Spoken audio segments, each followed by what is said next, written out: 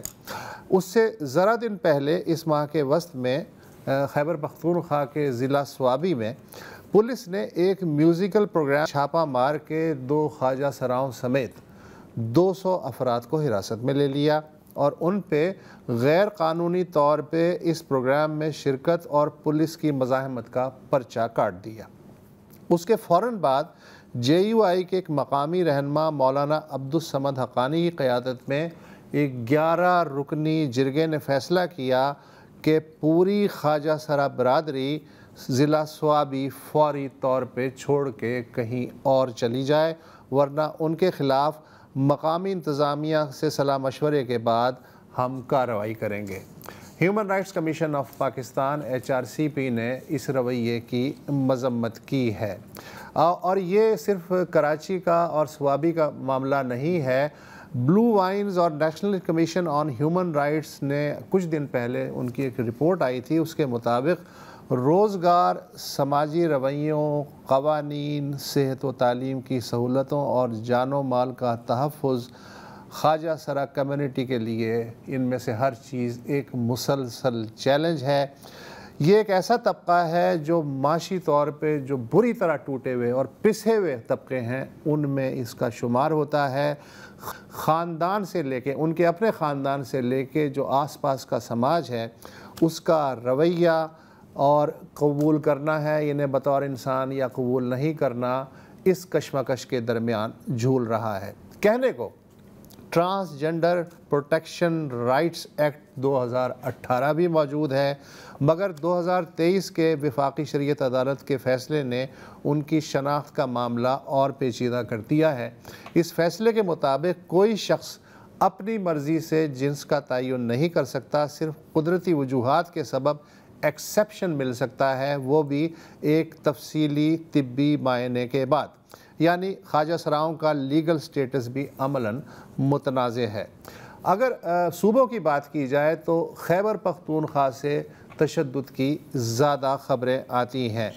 نہ صرف خبریں آتی ہیں بلکہ رپورٹ کے مطابق خیبر پختونخوا میں اسپتالوں میں داخلے میں سنگین مشکلات کا یہ کمیونٹی سامنا کرتی ہے، حتیٰ کہ صحت انصاف کارڈ تک ان کی رسائی نہیں ہے۔ اور جو میڈیکل کالجز ہیں ان میں بھی ٹرانسجنڈرز کی خصوصی صحت کے مسائل کے بارے میں کورس میں ایک چیپٹر تک شامل نہیں ہے۔ بے نظیر انکم سپورٹ پروگرام جو بھی اس سے مستفید ہونا چاہے، بالخصوص خواتین اور غریب ترین طبقات، ان کے لیے ایک شرط ہوتی ہے، شناختی کارڈ کہاں ہے؟ خواجہ سرا کمیونٹی میں اکثریت کے پاس شناختی کارڈ نہیں ہے، یا تو وہ خود اپلائی کرنے سے گھبراتے ہیں یا پھر کوئی نہ کوئی دفتر میں کہتا ہے بھائی عورت کے خانے میں آپ کا نام لکھیں یا مرد کے خانے میں، حالانکہ نادرا نے اپنی پالیسی میں خاصی تبدیلیاں بھی کی ہیں۔ تو یہ ہے تیسری جنس کا ذکر، اگر آپ ٹرانسجنڈر ہیں، مطلب ہمارے ہاں تو باقی کافی اس پہ شور ہوا کہ ہم کتنے پروگریسو ہیں کہ ہم نے جی گیا تھا اور بالکل اس کو بہت سراہا بھی تو یا مرد عورت اور یا آپ ٹرانسجنڈر، یہ تو الاؤ تو ہے نا، لیکن اگر کیا وہ نہیں جا رہا ہے کسی ڈر سے، خوف سے؟ کیونکہ جب اسٹیٹ نے ریکگنائز کر لیا کہ مرد اور عورت کے علاوہ تیسری جنس بھی ہے، لیکن اسٹیٹ نے تو ریکگنائز کر لیا، مگر اگر لوور سٹاف ان سے کہے ہاں بھائی بس اتنا پتہ ہے مسئلہ یہ ہے نا شاہزیب، میرا خیال ہے کہ دیکھو ریکگنائز کرنا اور کرنے اور امپلیمنٹ، ویسے تو ایکٹ بھی بنا ہوا ہے ٹرانسجنڈر پروٹیکشن رائٹ کا، اکثر ہم دیکھتے ہیں کہ لا بن جاتا ہے، بائی لاز نہیں بنتے۔ آئی تھنک کوسچن یہی آتا ہے، نہیں پہنچتی، کوسچن یہی آتا ہے کہ کوئی جاتا ہے نادرا کہتا ہے کہ جی کہ میرا جو یہ خانہ ٹرانسجنڈر ہے، تو اگر کچھ لوگ سوال اٹھا رہے ہیں کہ بھائی آپ اگر مرد پیدا ہوئے تو آپ عورت نہیں بن سکتے، اور تب تک آپ کو نہیں مانا جائے گا جب تک طبی معائنہ نہیں ہوگا، مطلب جب تک آپ بایولوجیکلی آپ پروون نہیں ہوں گے، آپ کا اپنا جو سینس آف جینڈر ہے وہ ہم تسلیم نہیں کریں گے۔ اور ہمارے یہاں مذہبی جماعتوں کا یہ جو بہت ہی ریگریسو رویہ ہے اس حوالے سے وہ بار بار آڑے آتا رہا ہے، پارلیمنٹ میں بھی، قانون سازی میں بھی. نہیں ان کو چھوڑیں، مجموعی طور پہ سماج جو ہے آس پاس پڑوس میں ان کا کیا رویہ ہے، پڑھے لکھے لوگوں کا کیا رویہ ہے؟ پتہ نہیں، میرا تجربہ یہ ہے کہ ہمارے عام لوگوں میں پھر بھی ایک ٹالرنس ہے، روایتی طور پہ رہی ہے، ان کو قابل برداشت، لیکن سب ہیومن لیول پہ سب. ہاں نہیں ٹھیک ہے سب، مطلب یہ نہیں ہے کہ وہ فوراً ان کو کوئی اٹیک کرے گا. ہم روز اپنے ٹریفک سگنلز پہ دیکھتے ہیں، جس طرح آپ نے کہا جب کوئی اپرچونٹی نہیں ہوگی تو آپ بھیک ہی مانگیں گے. جب آپ ان کو ویسے اس میں بھی میں یہ دیکھتا ہوں کہ اکثر لوگ، اب میں پرسنٹیج نہیں بتا سکتا، سروے نہیں کیا، ان کو ہمدردی سے ڈیل کر رہے ہوتے ہیں، ان کو پیسے دے رہے ہوتے ہیں. یار چھچورے لوگ ہوتے ہیں جو مذاق اڑا رہے ہوتے ہیں. جو طبقے کو آپ ہمدردی سے کیوں ڈیل کر رہے ہیں؟ سیدھی سی بات ہے کہ اس کا مطلب ہے کہ آپ انہیں ایکول لیول پہ نہیں سمجھتے. جو سب سے والنریبل ہوتے ہیں کسی بھی معاشرے میں، کوئی بھی طبقہ ہو، سب سے زیادہ ایکسپلوئٹ بھی وہی ہوتے ہیں. اچھا، کیونکہ آپ کو ایک بلینک چیک حاصل ہے نا. جیسے بیلا وائلنس کے بارے میں آپ نے یقیناً سنا ہوگا. یہ باقاعدہ جرائم پیشہ گروہ ہیں جن کا کام ہی ہے صرف خواجہ سراؤں پر تشدد کرنا. وچ ہنٹ ہے، ویسے وچ ہنٹ بھی نہیں ہے. وہ کہیں گے یار یہ میرے قابو میں ہے، ابھی اور کسی کو نہیں دیکھے گی. ایک اسٹیٹس سمبل بن جاتا ہے. اچھا، اکثر جو بیلا گروپس ہوتے ہیں وہ HIV پازیٹیو بھی ہوتے ہیں. یہ مطلب ٹرانسجینڈر کمیونٹی سے مجھے خبریں مل رہی ہیں، تو پھر وہ جا کے پھر ان کو بھی انفیکٹ کرتے ہیں. تو ایک بہت اور اگین جو دیکھا ہے کہ اکثر زیادہ تر جو مرڈر کیسز ہیں، اگر ہم اپنی نارمل ریٹ دیکھیں مرڈر کیسز کی سالو ہونے کی، اگر آپ خواجہ سرا کے کمیونٹی میں جا کے دیکھیں وہ اس کی کوئی دلچسپی نہیں لے گا، آلموسٹ زیرو ہیں. اور دوسرے کہ شاید ملازمتوں میں، سرکاری ملازمتوں، ان کا کوئی معمولی سا بھی کوٹا ہے، لیکن اگین آج تک آڈٹ نہیں ہوا کہ کتنے سرکاری جو ڈپارٹمنٹس ہیں وہ اس کو کمپلائی کر رہے ہیں. تو پھر ظاہر ہے کہ پھر وہ کیش 22 سچویشن ہے کہ جب انہیں پیٹ بھرنا ہے، بھوکے مرنے سے، تو وہ سگنلز پہ کھڑے ہوں. ڈسیبلڈ کوٹا کے ساتھ بھی یہی ہے. ہاں، ان کا تقریباً 2% زیادہ صاحب کے، لیکن ہمیں نہیں پتا کہ ایکچولی کتنا. سوری پروڈیوسر صاحب، ہمیں بار بار کہہ رہے ہیں پروگرام کا وقت ختم ہو گیا، ہمیں آپ یہیں اجازت دیں، کل آپ سے پھر ملاقات ہوگی. خدا حافظ، شب بخیر.